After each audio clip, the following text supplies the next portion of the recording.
Alright, so yeah, when we ended last time, we were talking about the bad omen that happened as we set sail from Mekuna. Surely, what's the worst that could happen? I'm sure we'll be fine. I think at the time we were torn on whether it was the Face Stone or whether it was Wave. I think so, yeah. Yeah. Actually, I think we thought. I think now I am torn on whether it was the Face Stone or Wave. But I think then the only thing that we had was something returning to Roden, so we thought it was the Anchor Stone.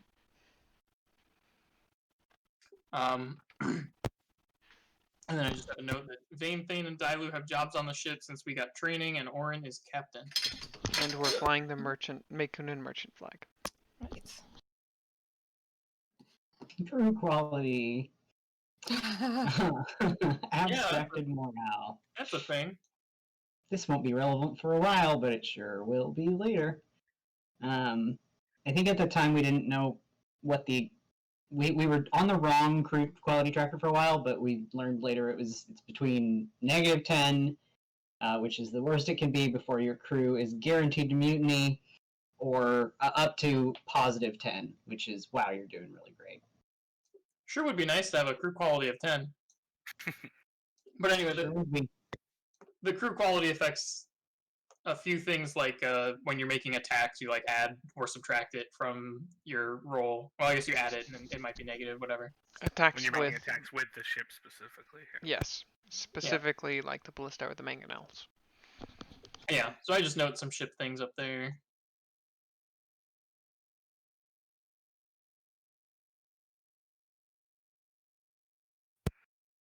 Day one on ship. I guess Thane is working on morale, especially between the Frost Daggers. I think I remember Dailu and Thane both participating in like, can we just keep spirits up? Like, that's our job. We're mood makers. There's a lot of like, let's gossip with the crew and. Well, Jared asked you, do you want to, I believe this is where it happened, it might have been later, but I think this is where he asked you, how do you want to do it? And you can do, or he asked you to make like an intimidation roll or something, because you wanted to start, or was that later? That was later. That was later. That was when shit hit the fan. That was immediately after Temple of Rhodes, I believe. So this was generally just, when we found out there was a morale track to keep morale up. Yeah. I think this didn't actually mechanically affect anything because, as we learned later, it takes a lot more to move that needle. But we were immediately like, let's make the crew love us! Which... And this is where AJ and Vane both learned that there was no doing a side thing while doing the crew work. Oh, yeah.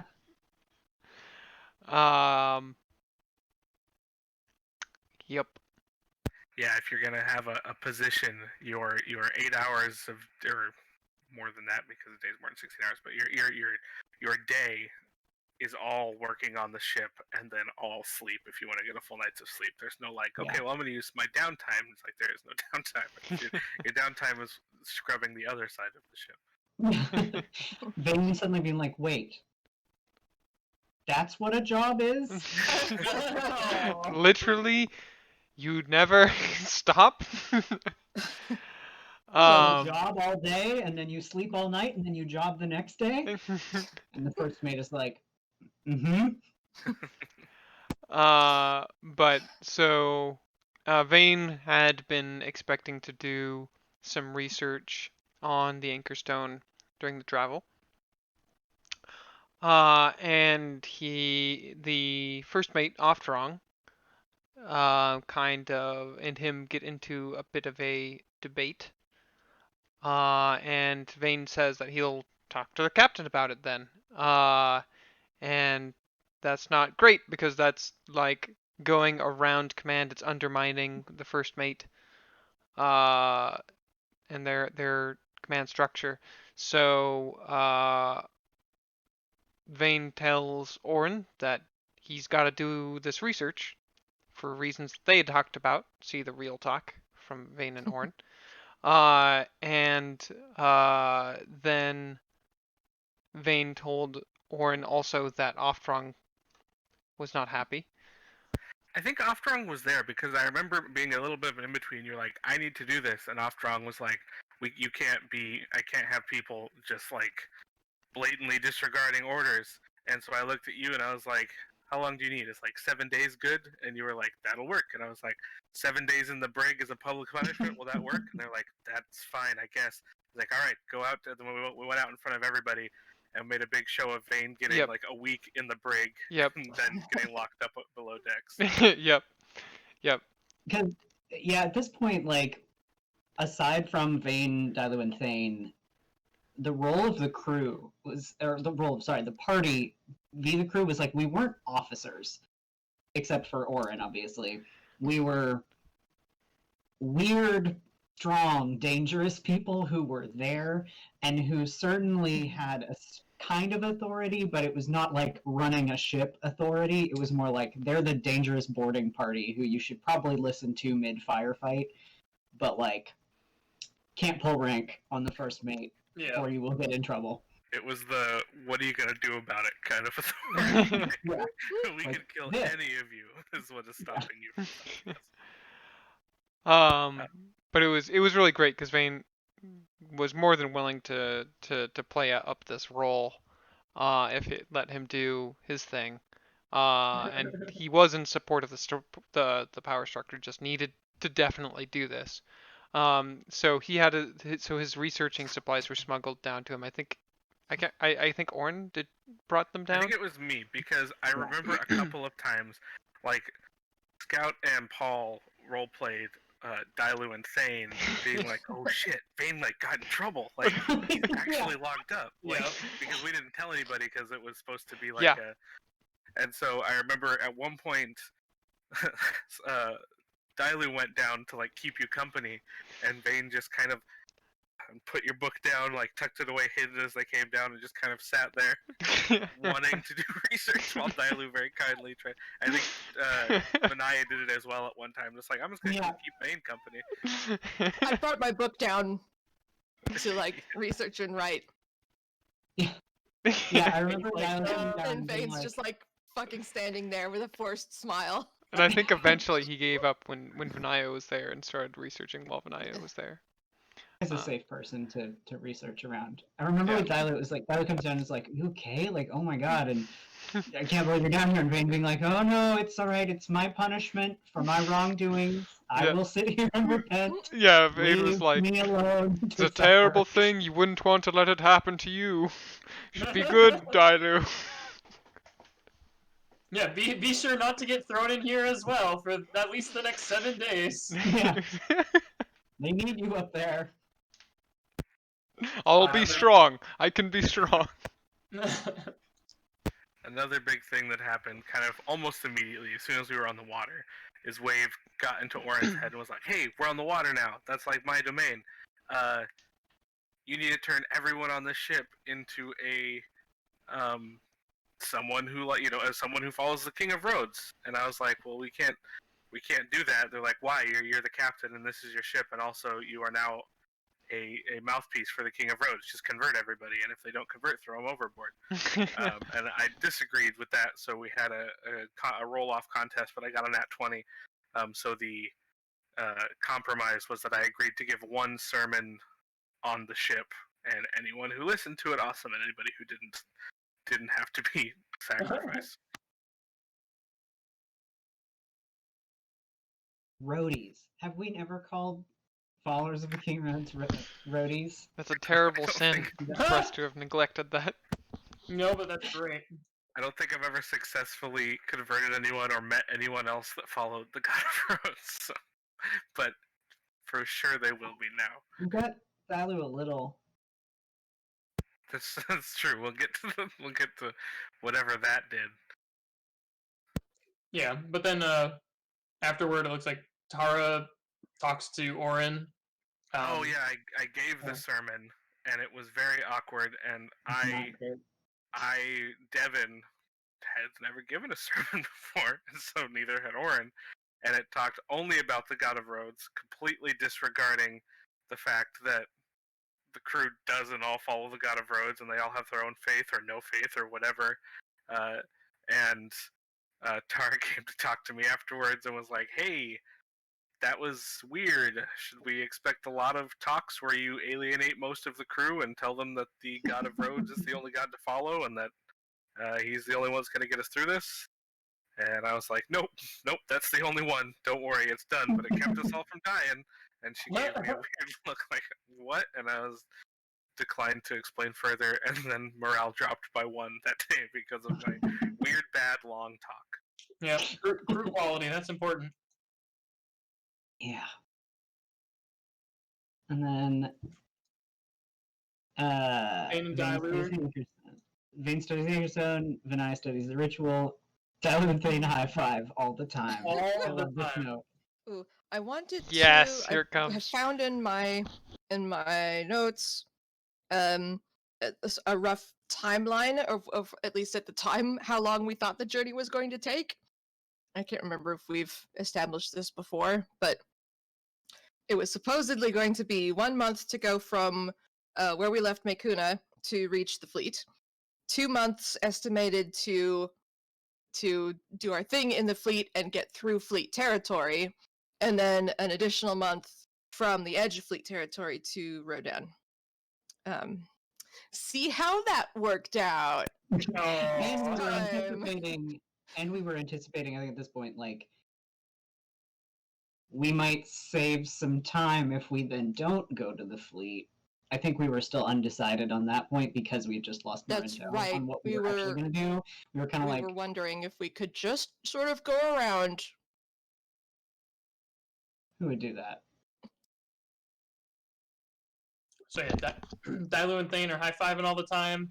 And we actually get into some trouble with the, I think it was the first mate? Yeah, off Yep. wrong. This is the first time Offrong successfully flexes authority on us.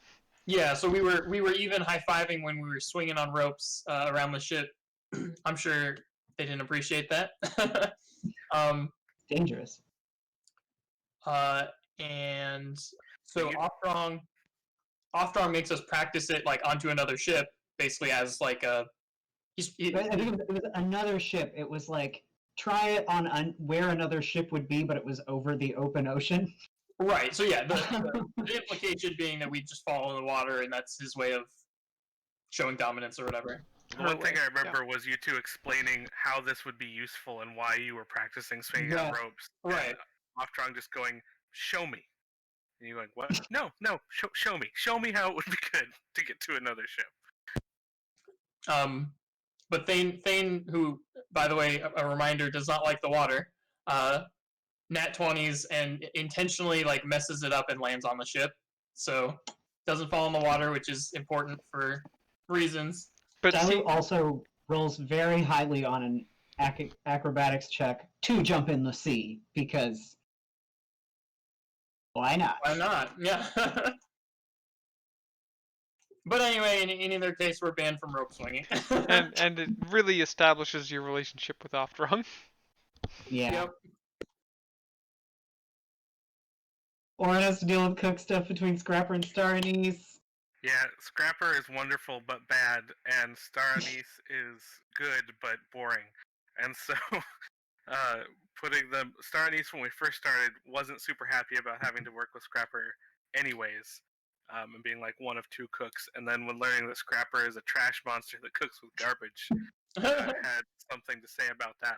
So I managed to bring them to a compromise, which was telling each of them that they were the head chef, and that the other one was told that they were the head chef, but secretly they were the head chef. Just let them believe that they're the head chef. So it was true for Star Anise, because Star Anise could cook. I said, Scrapper's going to say that he's the head chef, and if he does, just if he comes up with something that's weird, just look at him and say, "But shouldn't I be the one in charge?" And then I went to Scrapper and I said, "Listen, Scrapper, Star Anise is very fragile ego. They're new. They don't really know what they're doing. We're going to let them learn you're in charge here, but we have to let them think they're in charge. So if they ever look at you and they say, 'But aren't I the head chef?' just say yes and go along with it and do whatever they want, and maybe they'll learn that way." And so we managed to get into this loose structure where they both were just thinking that they were secretly tricking the other one into believing that they were in charge. This was freaking brilliant, by the way. This was where I feel like Oren established his true right to the captaincy, because Oren just navigating these relationships, majestic. Building those relationships on a nice solid bedrock of lies. That's a good way to do it. Fantastic. Lies that feed into each other in a forever cycle of balance that allows us to eat cake and not bone soup. So Bone soup didn't have to be an option. Honestly, Scrapper was in charge. Honestly, if enough lies feed into each other, you can just call that the truth, and then there you go, you're done. Yeah, there are some things that Thane and Oren see eye to eye on.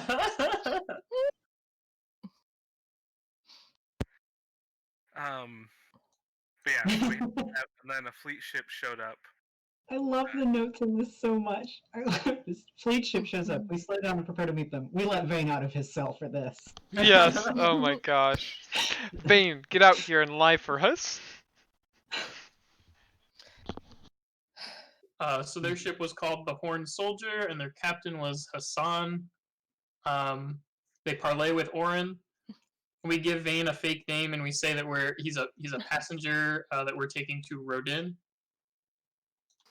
That's right. Even Thuriamin was like another name of a fancy elvish family that in Thane Dover. knew. Yep. That Vane knew, yeah. And man, does Vane regret this? But, oh no. Oh, there's a fun, important note on that last page. Yeah, I was gonna say that. Go for it. Oh well, just that we had to cover the Black Razor box, because again, that's just like this big concrete thing sitting in the middle of our ship, and that would be hella sus, you know? Yeah, I think they were like, so. Oh, because we told them we didn't have any cargo. And they said, "Well, what's that big box?" What big box do you have right there? We were like, "It's empty."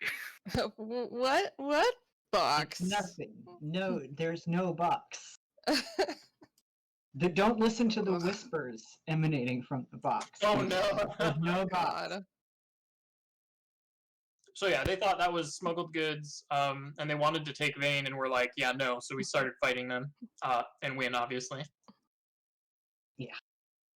My favorite part of this is we fought them and we won, and we took the captain and 4 of his officers to the brig, and Vane took them to the brig, and Vane goes down, individually locks them each in a cell, and then goes back into his cell, locks it, hangs up the key, sits down in his cell, and starts reading his book. The ultimate power move. You're not locked here in with me. Wait, we're all locked. Wait, hang on, what? I'm not locked in here with you. I have the key. I'm locked in here by me. Yeah. Wait. And then from this we learned that Taki, Kaze, and San were the new Genasi lords of the fleet. There were an air and earth and a water Genasi that killed or took over after Morinto's father was killed, who was a fire Genasi, and they promised the fleet that they would restore life to Mekuna. And this is all from the captain's journal. Right. This is where we learned that everything changed when the Fire Nation was attacked.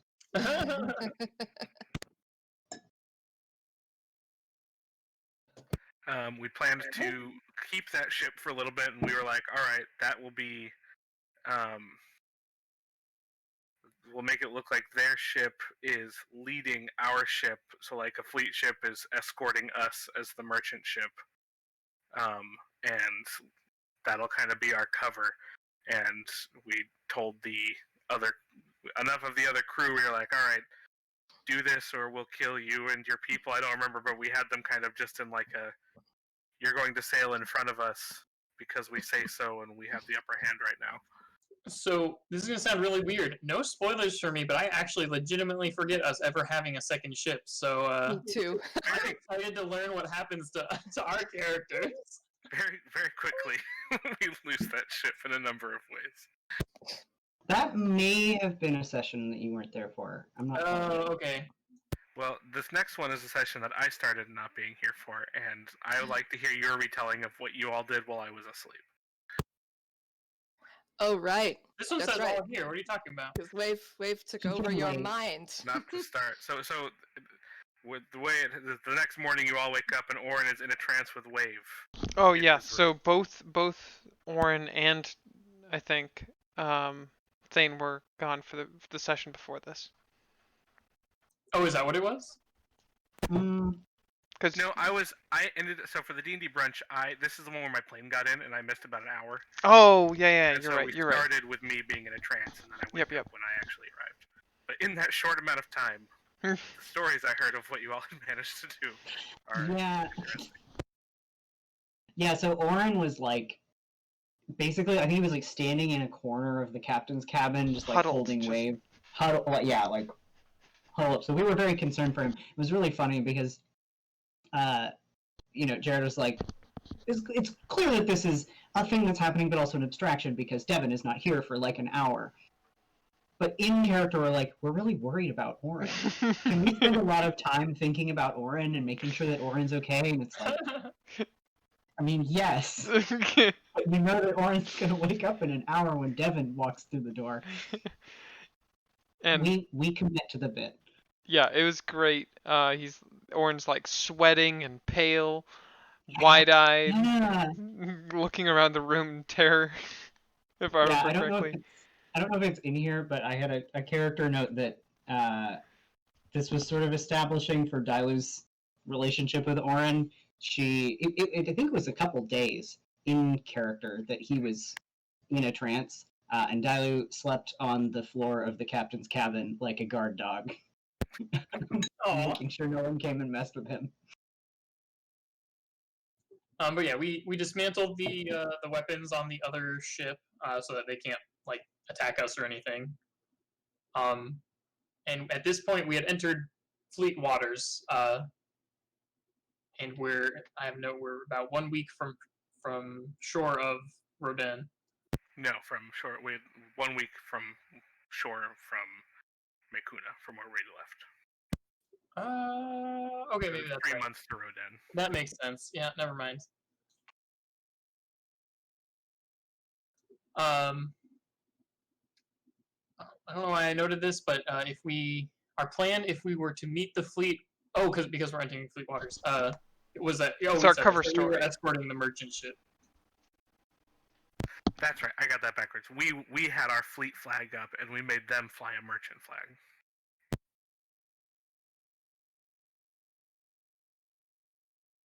Dailu went and read the prisoners' minds to see if smoke work was known to like the lower echelon of the fleet, and none of them had ever heard of smoke work, and none of them seemed to be like involved in anything sinister beyond the sinister things that the fleet was on the surface involved in, the murder and stuff. And thus begins our trend of interrogating prisoners by mind reading and getting nothing.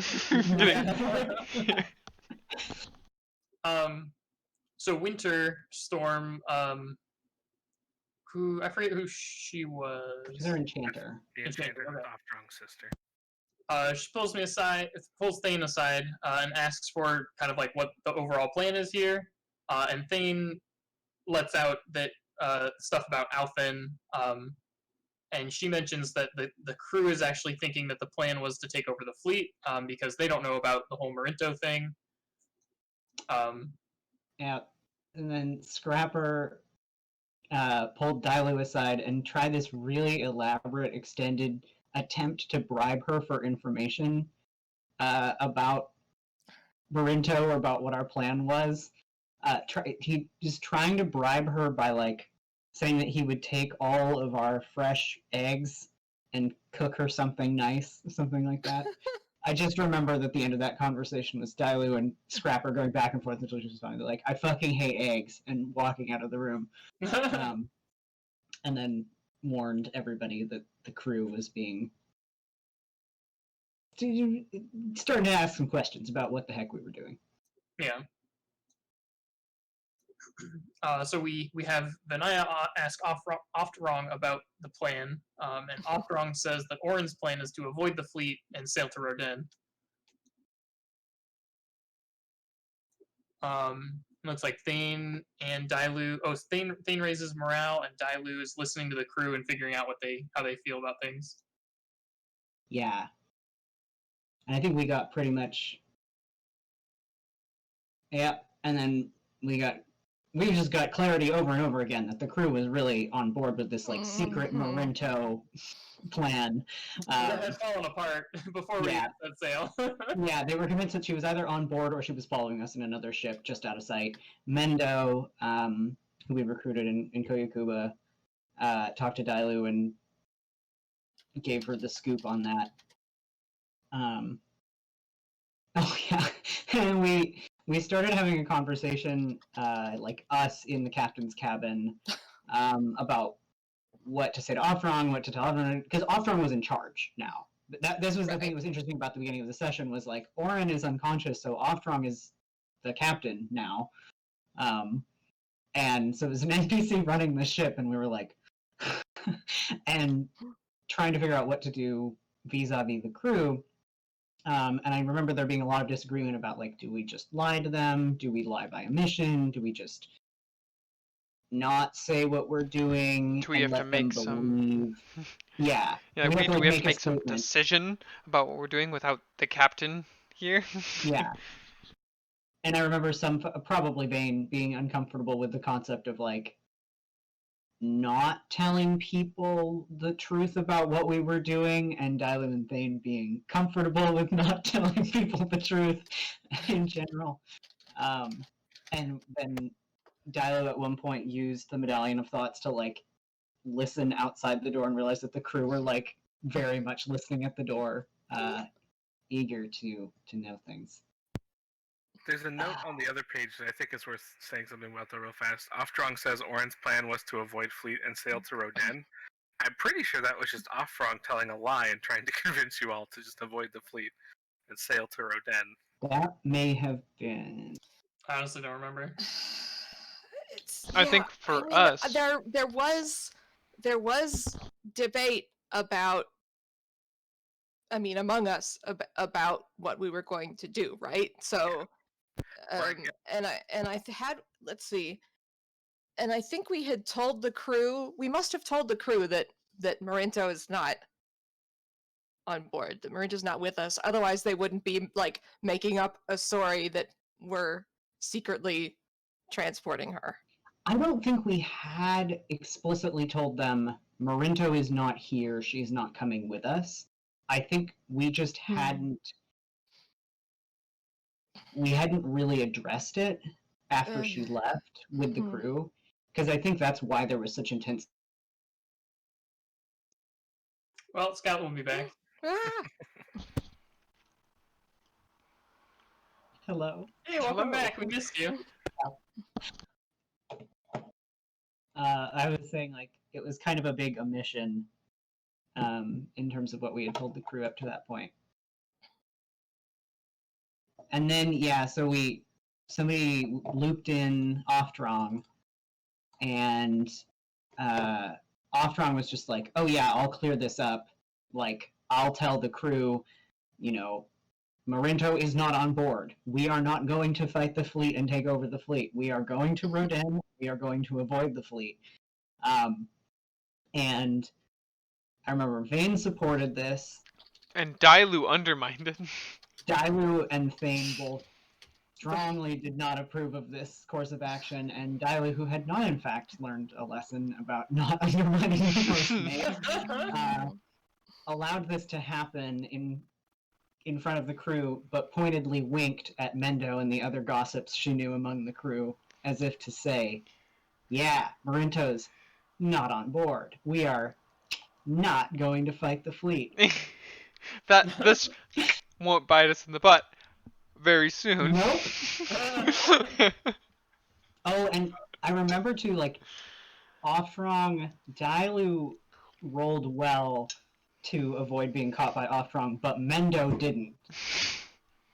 So Offstrong did catch Mendo, like, exchanging looks with Dailu, but Dailu was, like, stone-faced. So... I feel like we either skipped over or quickly mentioned, but this was like a really funny moment to me where like we're all in some small quarters, like heatedly talking about this thing. And if I remember right, we like heard people listening at the door or something. And then we had to like stop talking and all of a sudden be like, oh crap, the crew's listening to us mention all this stuff. I don't know. I just remember it being really funny. It was pretty It was funny. really good. And then Lauren woke nerve-wracking. up.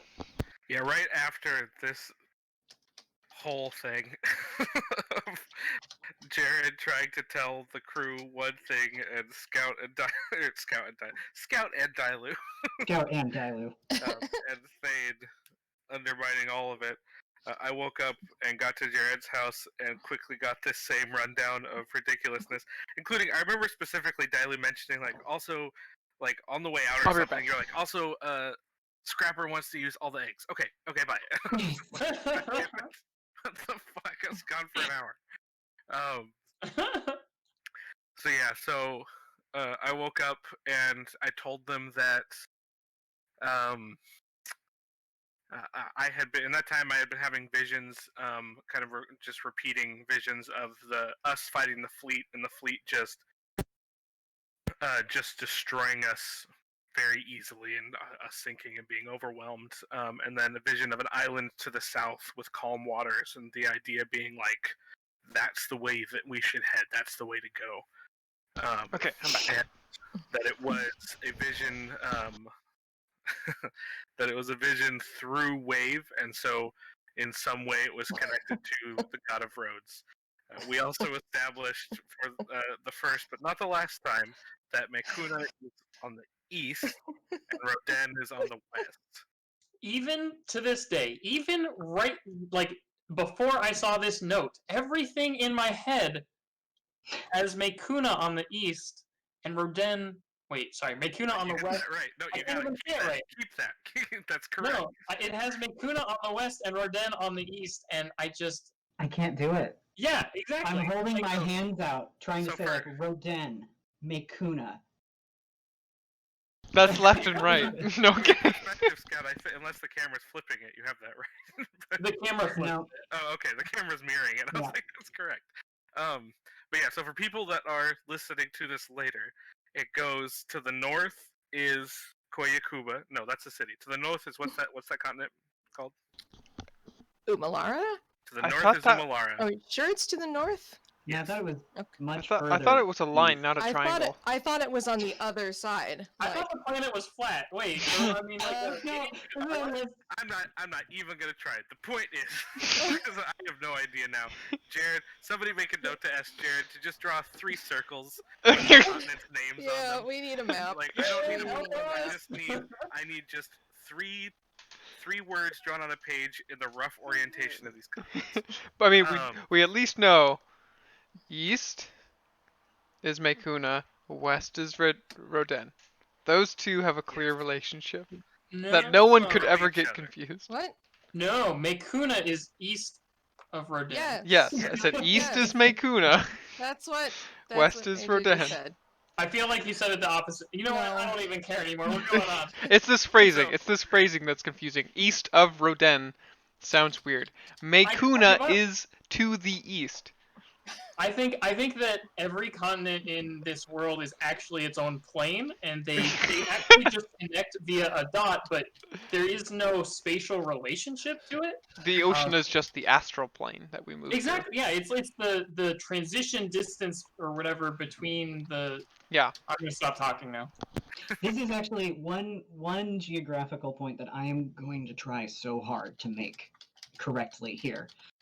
Is that when we were on Roden, we were on the west coast of Roden, and Yes, yes, we were the farthest away from Mekuna that we could be. yes. So we had then gone to the east across the ocean, and when we arrived back on Roden, we would be on the opposite side of the continent, closest to Vox. Oh, We do have a map. We do have a map of Roden. It's on the Yes. Roll20 front page. I had never thought of that, but yeah. Okay, interesting. Okay. So The anyway, Torchline cities are in a line from east to west, basically, or west to east. And I don't remember the exact order, but I know that Sussex is on the far west and Vox is the far east. I do remember the map of Roden, so maybe that'll help me being like, we started on the left, when we arrive here, we come from the right. Yeah, when we arrive at Fox. Fox is on the far right. That's helping. That's helping. All right, maybe I'll remember it next Yeah, time. we'll get this. It's only been 2 years. One of us at some point might remember this eventually. Yeah.